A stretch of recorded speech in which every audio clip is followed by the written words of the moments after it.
I'm Gil Reyes with a story next from Pacoima. I'm Anna Marcos. Find out how parking enforcement's new smart release boot will help you pay off your parking tickets with just a little elbow grease. That's coming up.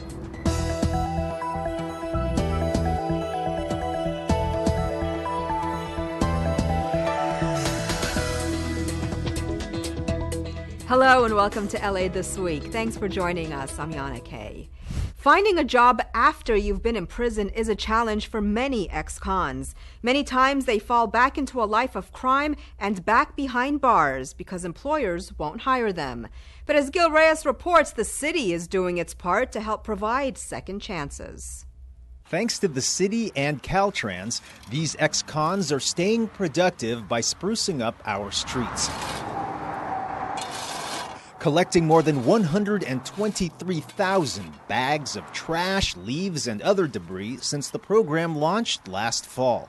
They're also picking up the pieces of their lives. It's really helped you a lot. It did. It helped me transition back into society, and I was able to put end the gap in my work history and able to apply for other jobs. Cesar Gonzalez is among the 1,300 former felons either helped or will be helped by the new Roads to Second Chances program. This $12 an hour gig is just the start. The next step is job placement to higher paying careers. Helping out are Mayor Eric Garcetti's Office of Reentry and nonprofits like Chrysalis. When you ask people who have served time what their biggest hurdle is after prison, they're very clear. It's getting a job. And because the recidivism rate in California is 65%. But if you're paired with a job when you get out, that drops to just 3%. Crime in the city of Los Angeles has increased in recent years, and a lot of people put the blame on recent state laws that released much of the state's prison population to prevent overcrowding behind bars. The problem is many of those inmates were released without adequate jobs or services. This Caltrans program aims to solve that problem. We have parolees up and down the state, and more programs like this will make California, will make the city of Los Angeles much safer as these men and women come back to our communities. They want to be productive. And if they can't? Sometimes your only choice is to do what you know how to do and then commit crimes to get money. And you've seen it happen with people that you've known. Yeah, that usually happens a lot, and that's what they say. If I can't get a job, then most likely I'm going to go back to selling drugs or committing crimes. We're happy to report that Gonzalez, who spent 8 years in prison, has moved on to a full-time construction job since Caltrans, enough to support his family. People that used to fall through the cracks are now not falling through the cracks. And you all are being able to participate not only as workers for Caltrans, but as citizens and participants in our communities. A clean slate and clean streets through second chances. I'm Gil Reyes for LA This Week. Cost of the program is $9 million. The mayor's office is also making it easier for former felons to attain jobs within the city family to replace a growing number of retirees. Well, Metro officials are working on another work development program. This one takes a panoramic approach to the future. The Win LA program will bring jobs and a whole new socioeconomic outlook to many LA communities. And Marcos has more. Imagine getting your pick of 778,000 new jobs. That's what awaits Angelenos over the next 40 years as Measure M starts funding transportation projects all over LA County. And this brings together two of my favorite things, transportation and jobs. We're going to start with operations, maintenance, which includes bus mechanics, engineering, administrative positions. City leaders want to make the most of the job bonanza as they sign a pledge to fund a new Workforce Initiative Now, or Win LA program. The ambitious plan will not only provide jobs, recruiting, and training, but some transit-driven education for disadvantaged communities and the younger kids as well. Part of this vision is to establish a state-of-the-art vocational and college preparation 6 to 12 grade boarding school. The 6 to 12 grade boarding school is really the entry into the industry. Over the next 3 years, almost 40% of Metro's workforce will be eligible for retirement, with almost 70% of those workers over the age of 40. So this program will ensure a healthy workforce for years to come. You have heard that our baby boomers are retiring, our need for a workforce to replace them. Metro and city leaders aren't content just to sign their own pledges.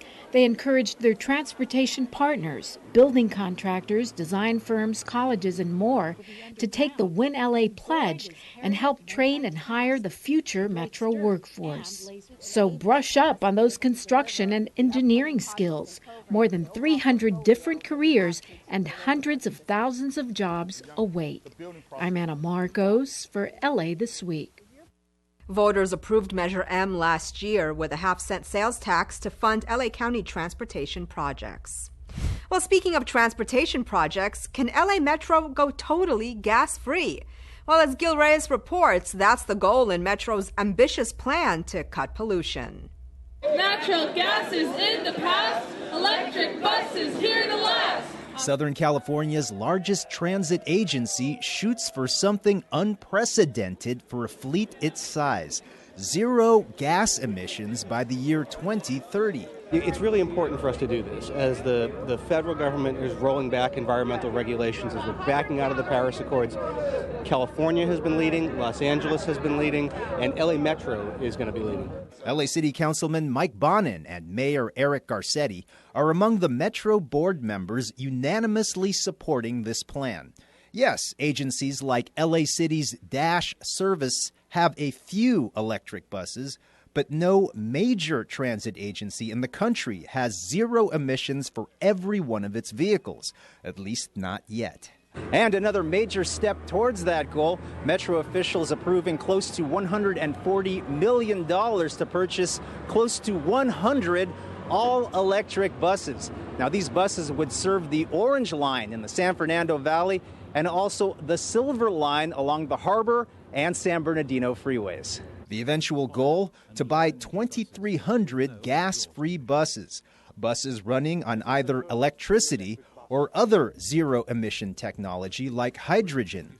Metro board members say health and jobs are at stake. And I represent a lot of communities who are suffering because of asthma, because they live near the ports of Long Beach and Los Angeles, and don't deserve to compromise their health so that we can also move goods and transportation. So when we make investments in a future, in energy efficient buses, electric buses, what does that do? It creates jobs. It creates a stimulus program. We don't have to wait for Washington, D.C. to take action. We can begin doing it here. But can we afford it? One electric bus costs $200,000 more than Metro's current ones running on compressed natural gas. So the upfront cost might be higher, but over the long run, you're going to save between $170,000 to $250,000 per bus. So as we're thinking about Metro's long-term health, electric buses are really the way to go. Saving fuel costs and possibly lives through cleaner air. In downtown LA, I'm Gil Reyes for LA This Week. And though electric buses don't travel as far as gas-powered buses, that could change with battery storage and other technology constantly improving. Well, getting the boot has never looked so good for LA drivers. Anna Marcos takes a look at a pilot program that highlights the new Smart Boot system. But it does take a little work on your part. Scofflaws, motorists with 5 or more parking tickets, get ready. The city has come up with a whole new way of giving you the boot. Sure, city parking enforcement officials quit using the old boot several years ago because it was too labor-intensive and the boots were heavy. But a new pilot program has released 300 new smart boots out on the streets. They only have to touch the car one time, where the old boot required us to put it on, come back, take it off. The reason parking officials only touch your car once is you take the boot off yourself. The old boot that we had was a 30-pound boot. This is only a 16-pound boot. It's really easy to remove. With this boot, it's all about the code, and the payment. Once you call the 800 number and make your payment plan, you put in the code they give you, and voila, it's that easy. The motorist is then responsible for dropping the boot off. Otherwise, well, you'll get another ticket, another boot, and maybe a charge for theft. The new system could help put more money back into LA coffers since it's easier and quicker for scofflaws to pay up, and it's available 24/7. The process takes about 5 to 10 minutes to call and pay, and you can actually use a mobile-friendly website or an app to take care of that. So it's very fast. The one-year pilot program is now limited to a special scofflaw unit, but city workers hope to expand the program and get the smart boot into the hands of parking enforcement workers all over LA. I'm Anna Marcos for LA This Week. Cities like New York and Seattle are also experimenting with smart boot systems. Well, do you think girls can do anything boys can do? Well, this group of girls certainly do, as they geared up for a recent Los Angeles Fire Department girls training camp. Rasha Goel takes us there. I like to help people, and the job is interesting. Deja Scorza could be a future LAFD firefighter. She is among the 100 girls attending the 3rd annual LAFD Girls Camp.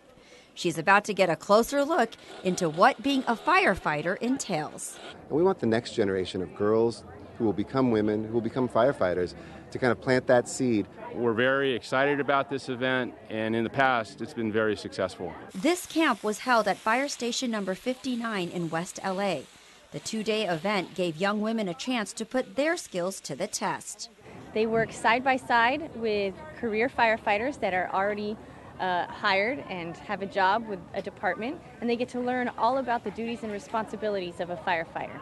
They learn about climbing ladders and pulling hose. They learn about, we get to teach them CPR and first aid. And these girls are up for the challenge. It's a career some are already considering. Just helping people every day, it seems just like a really good way to give back to the community and just like serve other people first before myself. Helping others and jumping in without any fear, these young women are already preparing for success in whatever they decide to do. I'm Rasha Goel for LA This Week. Well, we've reported a lot about the city's computer giveaways to families in need. But here's a new strategy in that effort, reaching out to corporations for help. Thousands of new families could benefit. Gil Reyes has more from Pacoima. Gil. Well, Yana, whether it's giving away old recycled City of Los Angeles office computers or donating all new ones with the help of corporate sponsors, the point is to deliver as much of the technology as possible to families that don't have it. Today, we're in the community of Pacoima. Sophia Greer was like a lot of former foster children, with nowhere to live after becoming an adult. Right out of foster care, I was homeless. I was living in a transitional program for AB 12, so it's like you live there till you're 21, and once you're 21, you move to their transitional program. Greer was lucky. She found Section 8 low-income government housing here at Moonlight Vias Apartments in Pacoima. She's also expected to receive a free Chromebook laptop computer with affordable internet, as low as $18 a month, so she can job search, fill job applications, and so much more.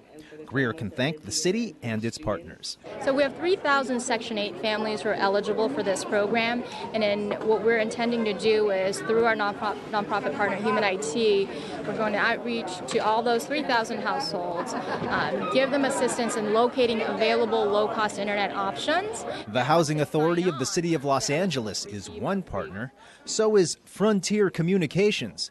The company donates some 30 Chromebook laptops to Moonlight Vias tenants in this new city collaboration to bridge the digital divide. When you work for a government, you've got to be creative. You've got to leverage all the different resources out there. So it's not just taking taxpayer money, but it's getting contributions to public-private partnerships. Frontier stepped up in a big way. Newly elected city council member Monica Rodriguez represents Pacoima and looks forward to even more computer giveaways as chair of the new Information Technology Committee. You know, I think we're only limited by our imagination, and so I'm looking forward to making sure that we create the kind of collaboratives with our corporate partners to make sure that we fulfill all of the expectations and aspirations in the city of Los Angeles. Excellent. Just want to tell you, Council. Vanessa, write that down. We are only limited by our imagination. I will be using that next week. Be assured. Council President Herb Wesson says he won't be satisfied until every person in the city who needs it has access to computers with Wi-Fi. In Pacoima, I'm Gil Reyes for LA This Week. Council President Wesson also leads another computer giveaway campaign, Our Cycle, which takes outdated city department office computers and repairs them for families in need.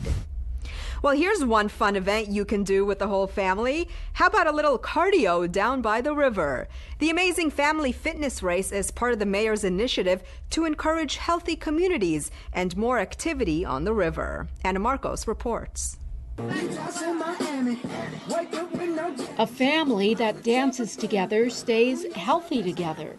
That's the idea behind the Amazing Family Fitness Race, a part of the Summer Down by the LA River program, to get more families doing river activities and encourage them to huff and puff their way to health together. If you can learn to have fun with fitness, then you can make it part of your lifestyle. And we live in an age where obesity is a big issue. And in the city of Los Angeles, we want to make a difference. We want to make healthier communities. You know, introduces the family to fitness, and it's so much fun to do it as a family. This fitness challenge has something for everyone. Besides the dance challenge, there is a cardio challenge, a playground challenge, and a strength endurance challenge with this froggy-type squat plank thing. Okay, so you may not conquer the froggy your first time around. It's okay. And if you get too worked up, just head over to the yoga challenge for a calming experience. Oh, but you have to do a plank and a side plank. Or how about just a nice and easy tree pose? Well, yoga in general has a lot of purposes for focus, mind control, body control, breathing techniques, flexibility, and strength endurance. There's prizes for the families who finish all the challenges first. Healthy prizes like softballs, frisbees, weights, and bungee cords. You get the idea. If you win, you've got to work out more. I'm glad we won this race and we are done with it. She only thinks they're done. Now they're going to have to use those softballs, frisbees, and weights they won. Let's hope the quality family time, the sweaty exercise, and fresh air did these bodies so good and go that they'll want to do it again and again and again. I'm Anna Marcos for LA This Week. There were a total of 11 different fitness stations at the event. Over in Council District 9, the musical legacy of Central Avenue lives on, with hopes for an even brighter future along the Strip. Gil Reyes has more from the Central Avenue Jazz Festival. The Central Avenue Jazz Festival harkens back to a time when sweet sounds emanated from every corner of the block, back when it was the epicenter of West Coast jazz from the 1920s to the 1960s. My mother actually was a dancer in the Alabama, which was a nightclub in the Dunbar Hotel in 1935.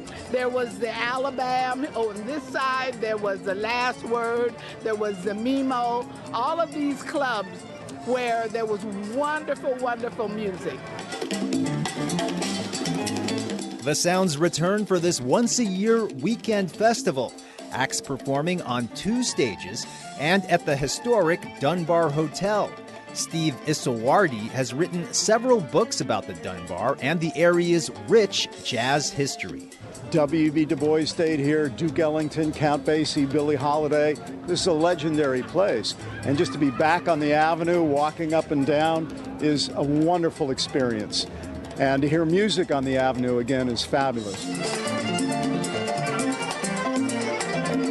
During its musical heyday, this area was known as Little Harlem. More than 40% of LA's African American population lived within blocks of Central Avenue. Today, the different cultures are evident in the festival's food choices, from soul food to barbecue to Mexican. It just feels like a neighborhood. I've lived in Los Angeles for most of my life. Never been on the street before today. I love it. It's What great. do you like the most? The atmosphere. People are really friendly, and the shopping is great. I got some great deals. Central Avenue's council member Herman Price says he's focused on fostering new businesses, affordable housing, and, of course, fun. It's a chance to celebrate what's going on in our community and to really appreciate the importance of music. Jazz is an integral part not only of Central Avenue but of this country. Still bringing people together after all these years. From the Central Avenue Jazz Festival, I'm Gil Reyes for LA This Week. Councilman Price says his 9th district also has the most potential housing projects in the city, around 500 units worth. He expects many of those units to open soon. Well, local leaders need your help in making LA a more age-friendly city. Nearly 15 acres of land located at Runyon Canyon is now officially protected from development, and a local health fair gets kids ready for school. All these stories in City Beat.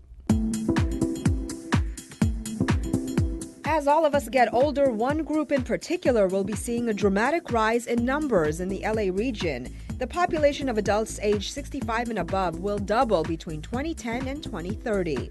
To prepare our region for this dramatic demographic shift, the County and City of Los Angeles launched Purposeful Aging Los Angeles, an initiative that unites public and private resources, ideas, and strategies. The goal is to make LA more age-friendly, and you can help by filling out the PALA survey.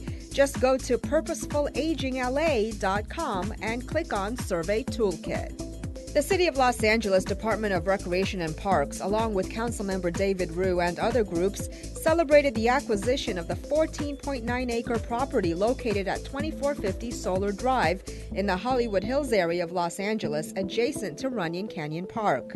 The acquisition, finalized in March, expands Runyon Canyon Park and permanently protects this parcel from development. Runyon Canyon Park is one of the most beloved parks in Los Angeles and draws nearly 2 million visitors per year. Metro art and radio station KCRW debuted Summer Nights at Union Station, a night filled with live music and entertainment. Folks enjoyed a variety of games, body art, DJs playing music, and of course, plenty of dancing, food, and socializing. The second and final summer night takes place Friday, August 25th. Just in time for school, the Arroyo Vista Family Health Center, with support from Councilmember Gil Cedillo, recently hosted a children's health fair in El Sereno. The fair offered free health screenings, childhood immunizations, school supplies, haircuts, and more. It just shows the community that we care about their health, that we care about making sure that parents have resources. Okay, kids, time to hit the books. As the school year opens throughout LA, some kids are getting a little academic boost with free backpack giveaways in the inner city's low-income areas. Anna Marcos has more. Look at this crowd, wall-to-wall people and their kids lining up for a free back-to-school backpack and other goodies. Okay, so she says she's been in line since 6 p.m. yesterday. Wow, these people must really want a backpack.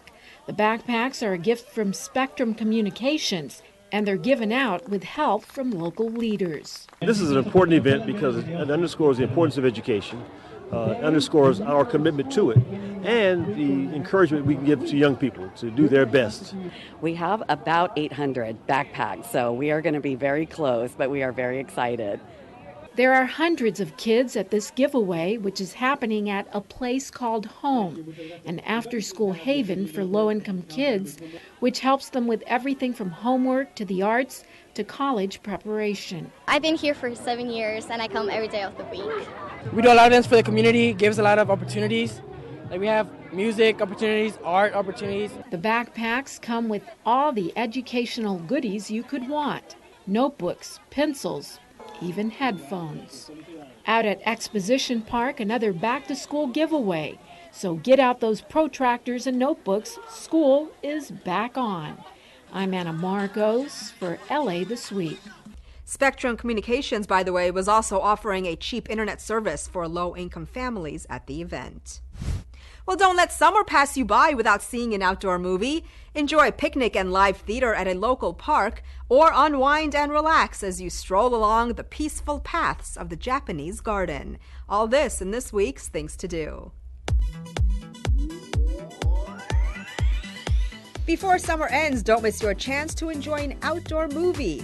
So bring a picnic, blanket, and the whole family to a movie night under the stars, featuring the 2016 version of Disney's The Jungle Book.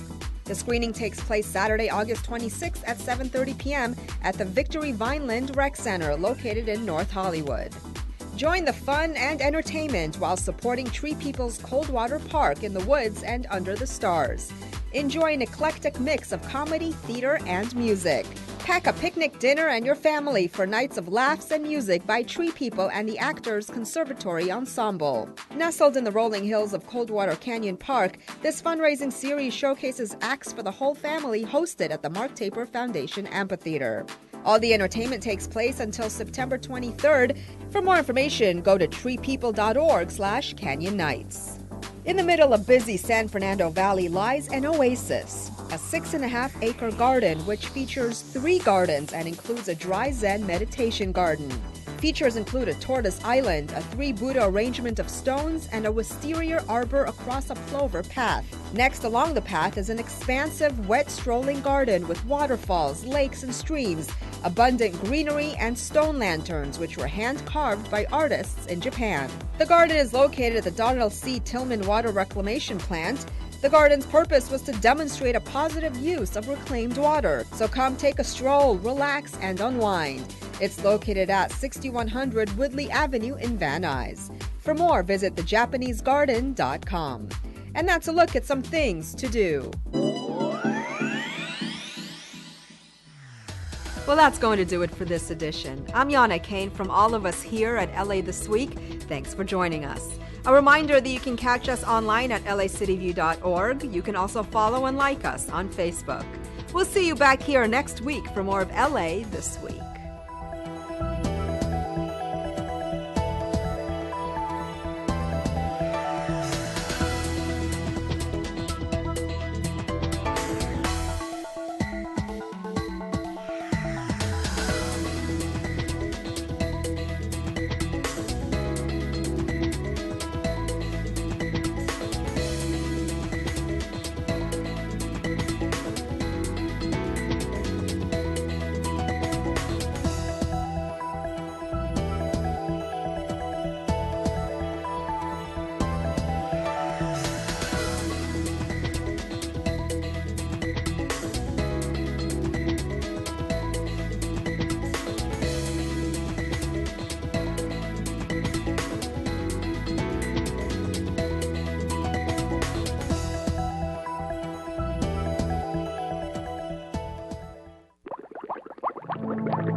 Tahunga spreading grounds and other spreading grounds like it are critical for the future of the city's water supply. LADWP and the Los Angeles County Flood Control District are working together on the Tahunga Spreading Grounds Enhancement Project. The improved spreading grounds will capture more stormwater and help enhance local water supplies. This facility behind me is roughly over 1 acre and could fill up to 10 feet deep.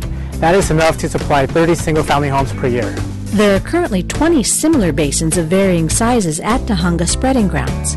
The spreading basins are like football field-sized bowls that capture stormwater before they percolate into the natural aquifer below and recharge the groundwater. The project will reconfigure the current 20 bowls into 10 deeper basins, vastly increasing the stormwater capture capacity.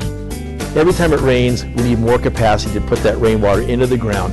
But we need to get water into the San Fernando Valley groundwater aquifer, then it can become groundwater supply that our wells will pull out and treat and deliver to all the residents. The Tahunga Spreading Grounds sit on a 150-acre site in Sun Valley at the intersection of Interstate 5 and CA 170, right on top of the San Fernando groundwater aquifer. We're looking to really turn toward local water resources and not have so much reliance on imported water. And so part of the plan is to be able to produce more local groundwater, but we have to get water into the ground for the future. By increasing the size of the spreading basins, the project will double the facility's recharge capacity. On a year that LA gets the average amount of rain it usually gets, the spreading ground will collect up to 5 billion gallons of water each year to recharge the groundwater basin annually. This is enough water to sustain approximately 48,000 homes all year. LADWP also invests in smaller-scale, street-level stormwater capture projects that have multiple side benefits. They minimize local flooding if there is flooding on the streets. They provide the community open space, and they generally beautify the community with native vegetation, open space, and wildlife. Beautification is also a part of the Tahunga Spreading Grounds Enhancement Project's overall objective. Aside from recharging the aquifer, the renovation will allow for passive recreation on community open space.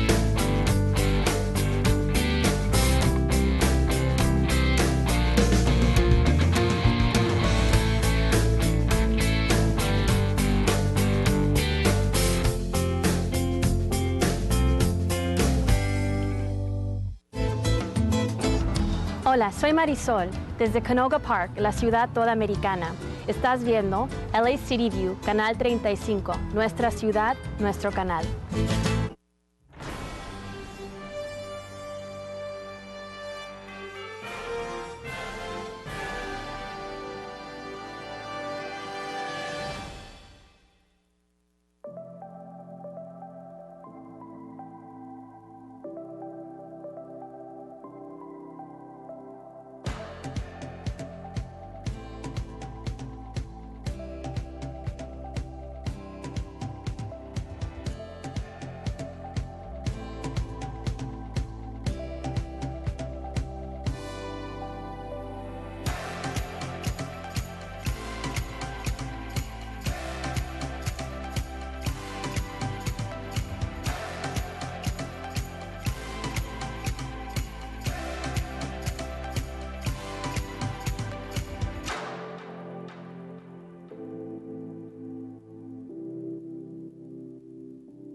Angeles City Council meeting. Our meetings meet on Tuesdays, Wednesdays, and Friday. Madam Clerk, can you please call the roll? Blumenfield, Bonin, Buscaino, Cedillo, Englander, Harris Dawson, Weezer, Koretz, Krikorian, Martinez, O'Farrell, Price, Rodriguez, Rue, Wesson. 11 members present and a quorum, Madam President. First order of business. Approval of the minutes. Mr. Harris Dawson moves and Mr. Buscaino seconds. Next. Commendatory resolutions for approval. Mr. Blumenfield moves and Mr. Cedillo seconds. Next. Madam President, there are requests to receive and file 1A and C inasmuch as the liens were paid in full, and reduce the lien to 1D to $3,752.84 inasmuch as the lien was partially paid, and there is also a request to continue items 20 and 21 to September 6, 2017. Without objection, that will be the order. What's next? Items 1 through 7 are items noticed for public hearing. Madam Clerk, are there any cards on those items? Yes, Madam President. There are cards on 1 through 7. Members, any specials?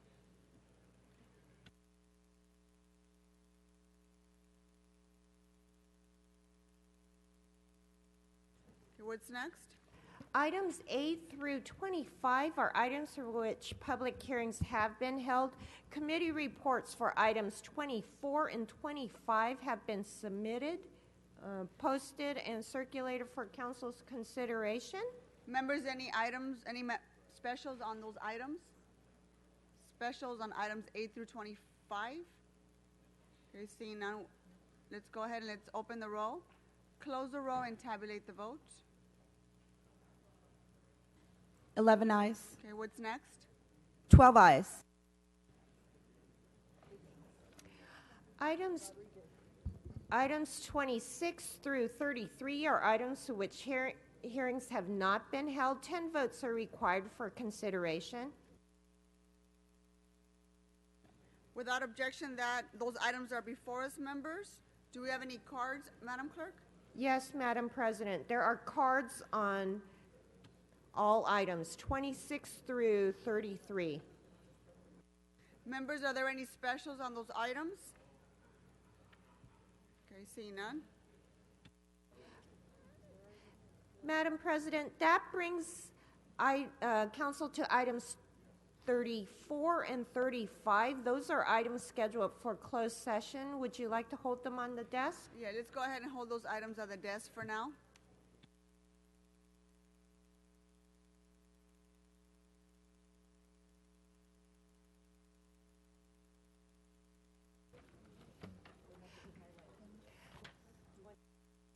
Madam Clerk, what's next? That brings council to general public comments or items called special.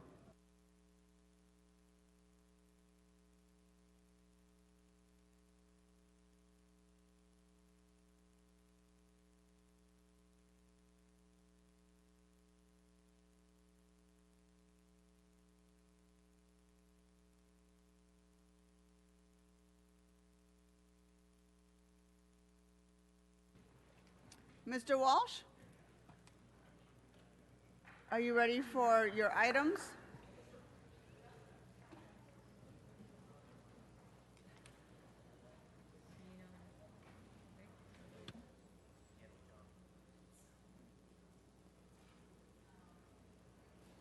Mr. Walsh, I'm going to remind you the items you've filled cards for are items 1A, 1B, 1C. Items 26, 30, 31, 32, 33A, 36, and general public comment. Go ahead, sir. Right. John Walsh, blogging at HollywoodHighlands.org and tweeting, or J. Walsh Confidential, tweeting at Hollywood Dems. Number 1, building and safety, nuisance abatement. You do a great job. I'm not one of those white guys who say, oh, we need all white people up here. You guys don't do your job. I'm not one of those guys. I'm their age, but I'm not one of those guys. You know those people. Number 26. Okay, this is establishing a hearing date for street lighting. Again, once you got rid of the carbon arc lights, which was the bane of my existence for several years, you're doing an excellent, excellent job on street lighting.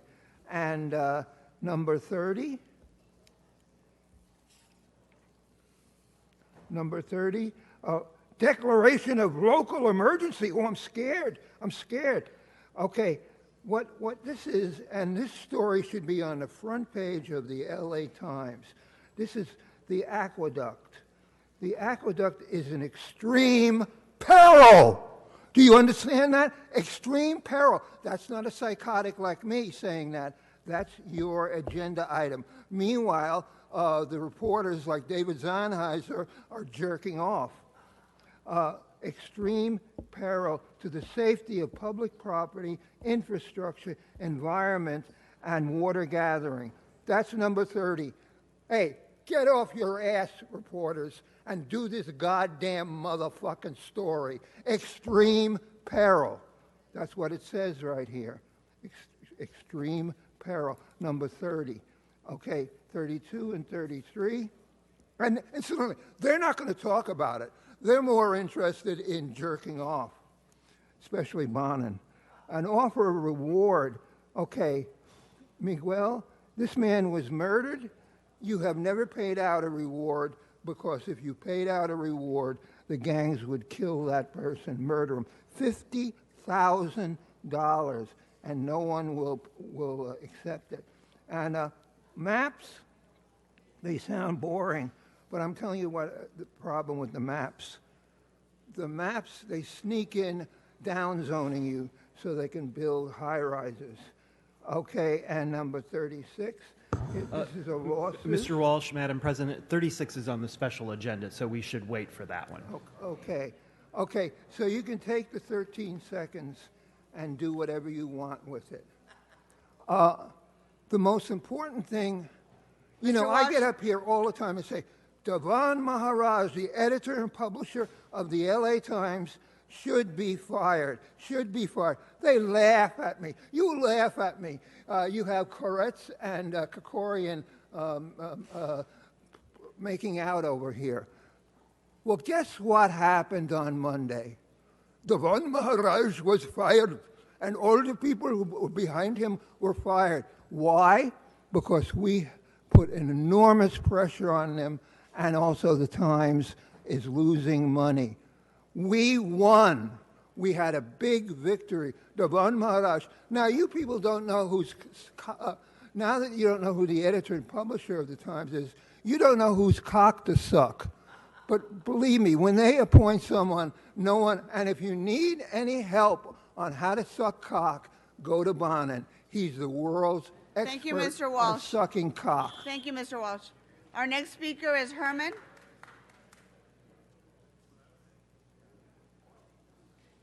Herman, the items you're speaking on is items 1A, 2, 3, 4, 5, 6, 7, 26, 27, 28, 29, 30, 31, 32, 33A, and general public comment. So let's talk about 9869 North Telfair. Mr. Bark Baton. It is in your district, Ms. Rodriguez, the Valley, who was conducting the business at the time, Jason Herman Wesson. And you allowed this lien of $5,827, and shut the fuck up, I can't speak. Can I get some silence in here, Madam Chair? Because there's an issue here involving a lien, and it's very important because it causes emotional stress to the plaintiff who's here to complain on the goddamn lien, you fucking assholes. Shut up and sit down. Then I go into the next item because it's jacking off Weezer over there from Plum. Mr. Herman, stay on the topic. Well, that is a good topic. Now, since I'm on the next items, communication from the bitch who's over there with the Peppa Pig, street lighting. You need street lighting so you can see his cock so it doesn't get in his face. Then you go to item 27, CD2, who other than Krikorian the goat man who's not here, who can't fucking balance a ceiling budget. Herbie, get it? Then I go to item 28, CD4, the sellout Roo who's chewing on his food over there or whatever chump he's eating. And CD5, CD6, Bureau of Street Lighting districts for more poverty and more pimps. Then I go to item 29, CD3, communication for more street lighting off of Yolanda Avenue. And this is what I think of it. Fuck you too.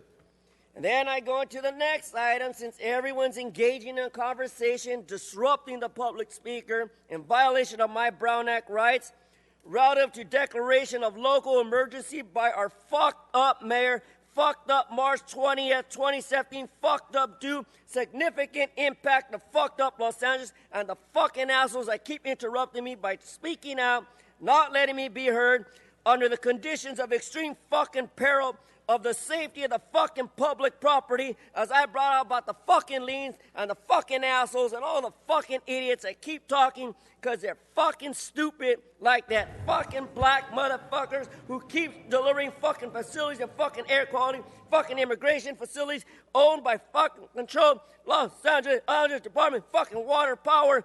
Fuck you, Tom LaBonge, LADWP, located within the Mono, whatever, Kern, Los Angeles counties. Nobody fucking cares. Woo! Now my general public comment. Dennis versus the United States, 341 U.S. 494 at 507-1951. The same as the KKK, Clarence Brandon versus Ohio, 1969. This is the message. Fuck all one and every one of you for the treason you bring against Donald Trump. Not one incident in Arizona. Only 4 fucked up arrests from 4 fucking Democrats who don't like my president. Fuck all of you white niggers on behalf of Donald Trump and that little bitch Englander up there from yesterday's event for Plum and Jose Huizar. Because the stupid fucks couldn't hold the meeting and it went out of control, out of time, the same way you, Madam Chair, constitutional guarantees of free speech, a state to forbid and prescribe advocacy. Fuck you, Herman. Thank you very much, Mr. Herman. Let's go ahead and vote on some items, Madam Clerk. Let's go ahead and vote on items 2 through 7. Let's open the roll, close the roll, and tabulate the vote. And let's also vote up. Excuse me, sir, you need to sit down. I haven't called your name. Thank you. Let's go ahead and vote on items 26 to 33.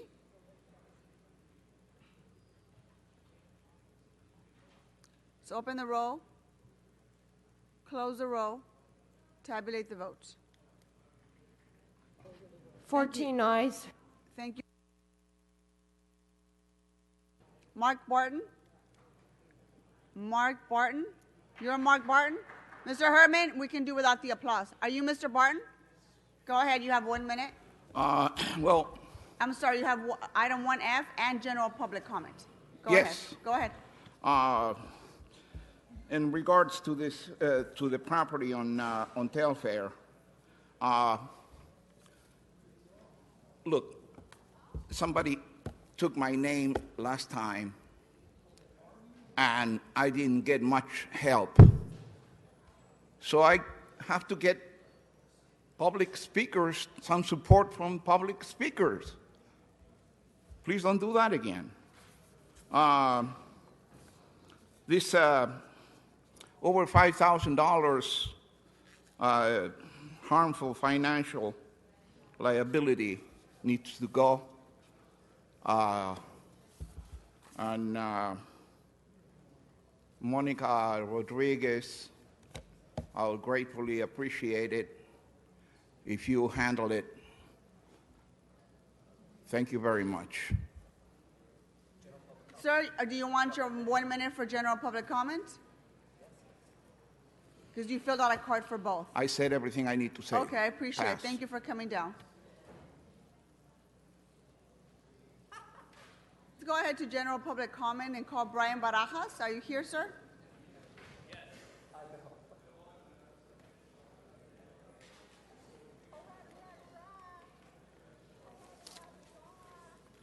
I turned in a leaflet. Will Americans allow a cultural revolution to destroy the nation? I bring up the topic of a funded operation by George Soros, Black Lives Matters included, maybe the members of the KKK also included.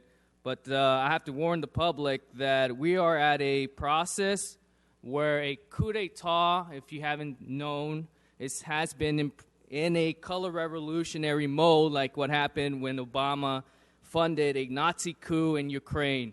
The same process is happening here in the United States. Therefore, if people wish to have a country that's not susceptible to a coup, I'm going to suggest one thing, is that the United States citizens have to play the necessary role to lead their fellow countrymen out of the process that has been inflicted upon ourselves. And it's time to join with Lyndon Herman LaRouche. Thank you, Mr. Barajas. Next speaker for general public comment is Maria Zaragoza.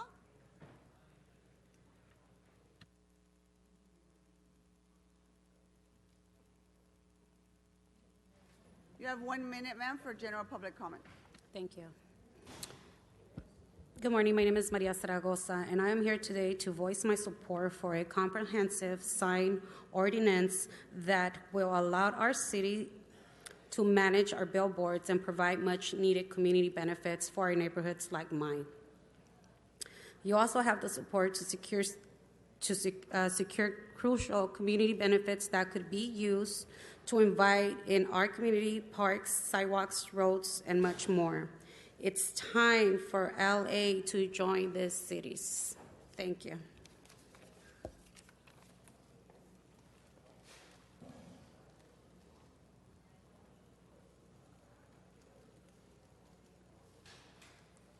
Madam Clerk, let's go ahead and vote on item 1. Let's open the roll, close the roll, and tabulate the vote. 14 ayes. Okay, thank you.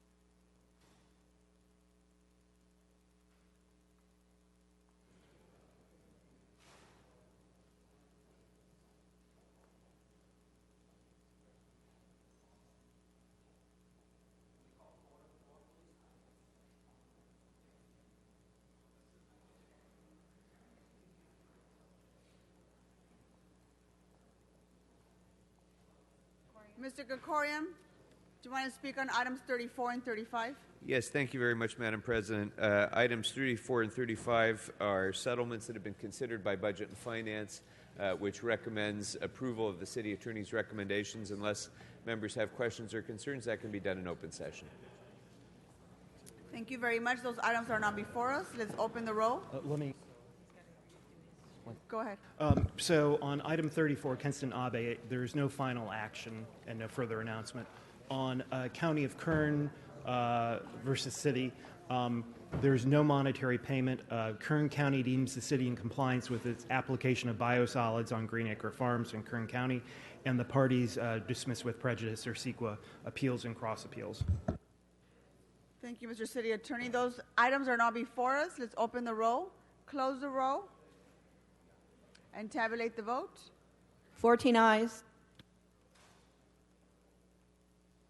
Madam Clerk, why don't we recess the regular meeting and go into our special meeting? Please call the roll. Blumenfield, Bonin, Buscaino, Cedillo, Englander, Harris, Dawson, Weezer, Koretz, Krikorian, Martinez, O'Farrell, Price, Rodriguez, Rue, Wesson, 14 members present and a quorum, Madam President. Okay, what's before us? Item number 36 is an item for which public hearing has not been held. 10 votes are required for consideration. Without objection, that item is now before us. We have a few cards. Mr. Walsh, on item 36.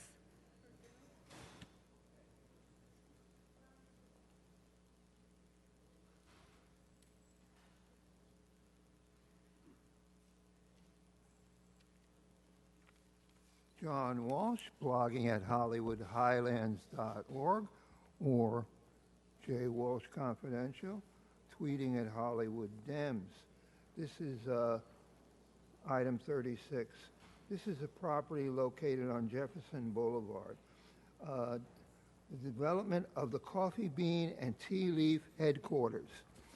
I just read you item 30, which says we were in extreme peril in Inyo County, and that the dam is bursting. No one gives a fucking shit about that. All you're interested in is the development of a Coffee Bean and Tea Leaf headquarters, because the people who own that put money in your pockets. They put money in Krikorian's pocket. They put, Koretz is reading the newspaper. I can tell that because his lips are moving. And I can't call him a scumbag because that would be an upgrade. Thank you, Mr. Walsh. The next speaker is Herman on items 36.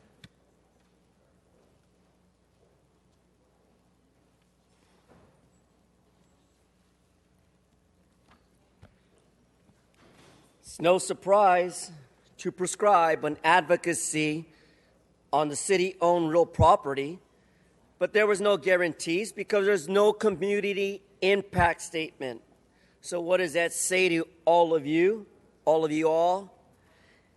It says that the white nigger Jason Herman Wesson in CD10 rookie decides to give away the sale of city-owned property that belongs to all of you and all of you.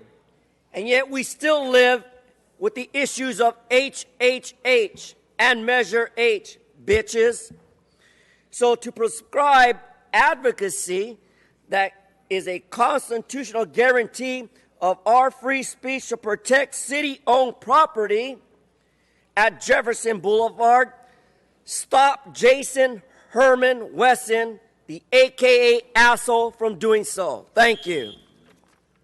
Thank you. That concludes cards for items 36, Madam Clerk. Let's go ahead and open the roll. Close the row and tabulate the vote. 14 ayes. Okay, let's go ahead and adjourn our special meeting and return to our regular meeting. We have a few cards on general public comment in our regular meeting. Jacqueline Richardson, are you here, Mrs. Richardson? Come forward for a general public comment.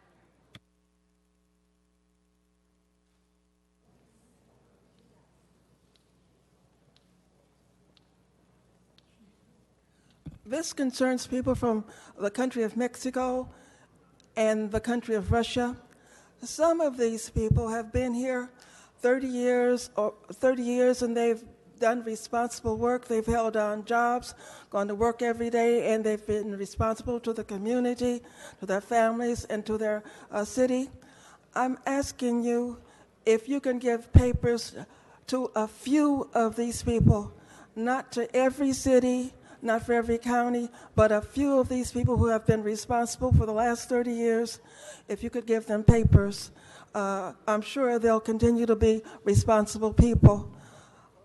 I'm not asking for everyone, and not for every county, not for every city, but just a few from Los Angeles, a few people who have proven to be responsible citizens, people for the last 30 years, and holding down jobs, keeping their records clean, being responsible to their families and to the community. Thank you, Ms. Richardson. The next speaker, Mr. Koretz. Chair, just for the record, Mr. Herman was snorting, yelling, gesturing during that last person's testimony. One more extremely outburst out of you, disrespectful. Mr. Herman, I will have you removed from the meeting. Next speaker is Alex. General public comment?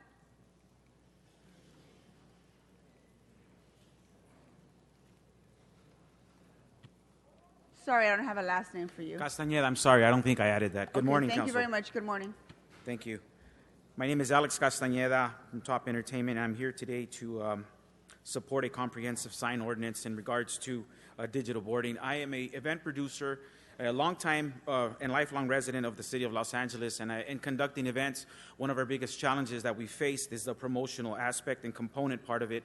And being a part of this and the type of digital boarding, it will reduce the cost and will allow us to not only be able to work with nonprofit organizations, but obviously get the word out and advocate for these events that we're producing. So once again, I strongly support this and ask that an ordinance be put in place.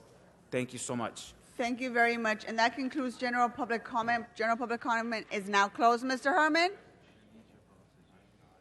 Goodbye, Mr. Herman. Can we please escort Mr. Herman out of our meeting? Have a good rest of the day, Mr. Herman. And for the record, Madam Mr. Clerk. Herman is continuing to make noises as he leaves. Goodbye, Mr. Herman. You continue to disrupt this meeting. He's disrupting the meeting as he leaves, as usual. And he's still doing it.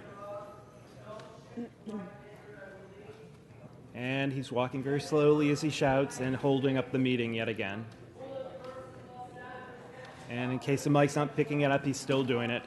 You continue to yell and disrupt our council meeting. Correct. Thank you, Mr. City Attorney. Let's go ahead and send item 36 forthwith. Urgent forthwith. I'm sorry about that. Urgent forthwith on item 36. Madam President, that requires a separate vote. Let's go ahead and open the roll. Close the roll. Tabulate the votes. 14 ayes. Thank you.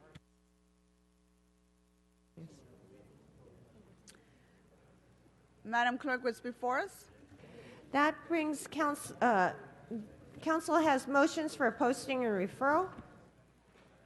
Posted and referred. That clears the desk, Madam President. Members, are there any announcements? Mr. Price, do you have an announcement? No announcements? Okay, can we all please rise, including the members of the public, for adjourning motions?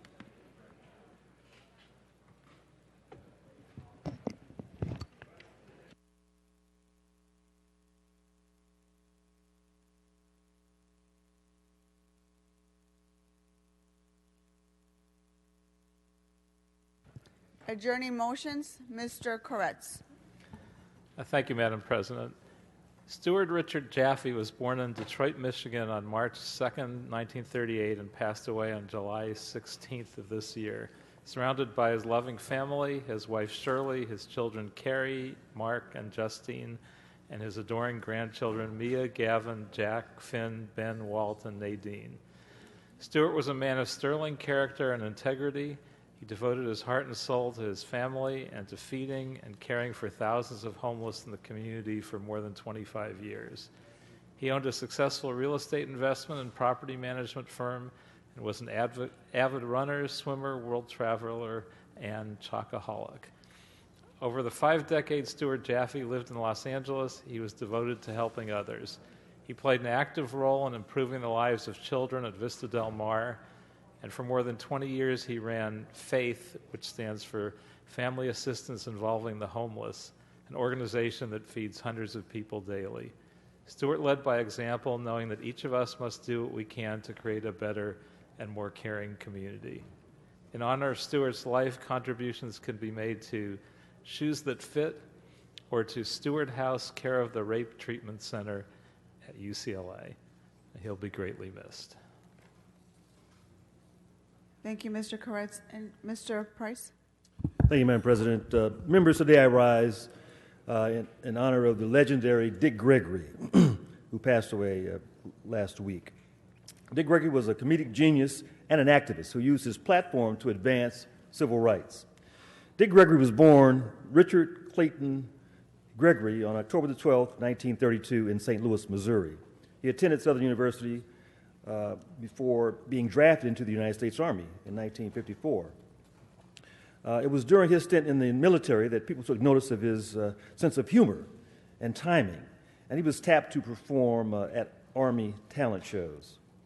He didn't return to Southern Illinois after the Army. Instead, he moved to Chicago to try his hand at becoming a professional comic. He performed at several clubs around Chicago, and while working at the Roberts Bar, he caught the attention of Hugh Hefner. To a mostly white audience, he famously quipped, "The last time I was down south, I walked into this restaurant, and this white waitress came up to me and said, 'We don't serve colored people here.' I said, 'That's all right. I don't eat colored people. Bring me a whole chicken.' Then these three white boys came up to me and said, 'Boy, we're going to give you fair warning. Anything you do to that chicken, we're going to do to you.' So I put my knife and fork down, I picked up that chicken, and I kissed it. Then I said, 'Line up, boys.'" In early 1962, Hefner offered him a job at the Playboy Club, and not long after that, he made the first of many appearances on national television. In October 1963, Dick Gregory traveled to Selma, Alabama to join Martin Luther King.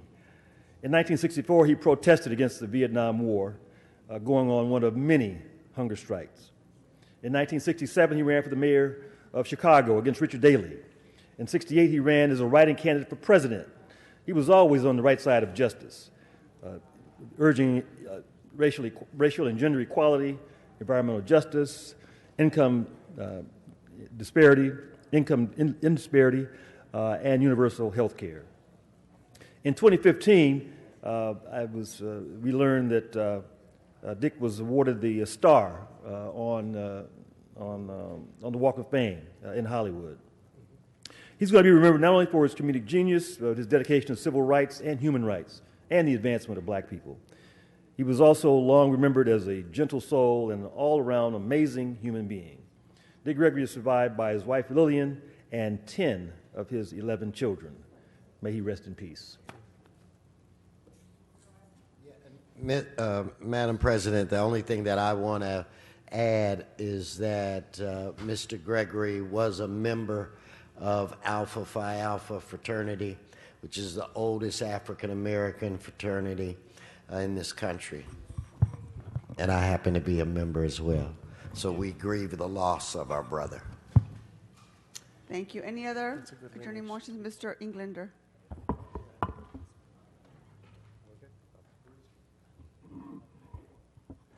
Colleagues, I'd ask that we adjourn in memory of Miss Eleanor Gross.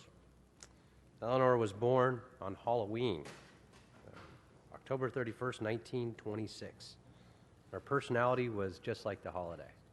And she was born and raised on the east coast of Philadelphia.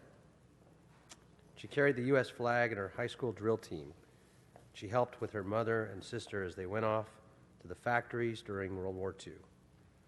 She and her family moved to California in 1953, where she met the love of her life, Leonard Gross. The two fell in love, got married. They brought their house together in 1960, and soon after, the couple was blessed with their son, Harold Scott Gross. She was always very active in the community and continually helped beautification projects and teamed up to keep our parks and schools safe. Eleanor loved to help new families start their lives and homes throughout our community and was a member of the San Fernando Valley Board of Realtors for many years and held a position in the Kaiser Hospital for 4 years. In fact, I don't know this to be accurate, but in looking back in the years that she served on the San Fernando Valley Board of Realtors was the same time my mom, who passed away many years ago, my mom was active with the Board of Realtors. So I have a suspicion that they may have known each other. Eleanor was loved by everyone in the city of Los Angeles, but she was also loved she was a big high roller in Vegas during the 70s and 80s, so Vegas loved her too. She enjoyed having fun, and she loved to dance, watch old black and white movies, and participated in various game shows, including Truth and Consequences with Bob Barker. She loved her wonderful life and saw the world through planes, trains, motorcycles, helicopters, and her favorite fast cars. Throughout all of her trips, she lived her passion for helping people and making the world a better place. Eleanor was an amazing woman, a wife, mother, daughter, sister, and a friend to many. She was adventurous, lively, and loved to talk and share her stories, and truly enjoyed just life to the fullest. And special lady. She passed away in a room filled with family and friends, sadly on Friday, August 4th. Her son claimed that she was laughing and smiling till the end because that's just the kind of woman she was and loved to do. She truly was loved and will always be remembered, will greatly be missed by many. I ask that we adjourn in her memory, and may Eleanor forever rest in peace. Thank you very much, colleagues. Thank you, Mr. Englander. Any other adjourning motions? Just one thing, and I know I missed an announcement. I know the clerk is circulating, I think, one motion that we're trying to get in today, so if we can have that circulated and then adjourn right after the circulation, I'd truly appreciate it. Sure, we'll do that. Thank you. Where are we on the circulation?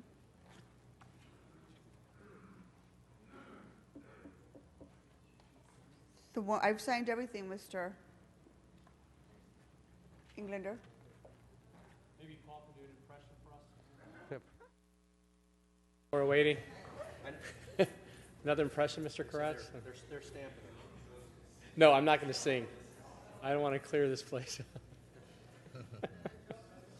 Thanks, Paul. Maybe.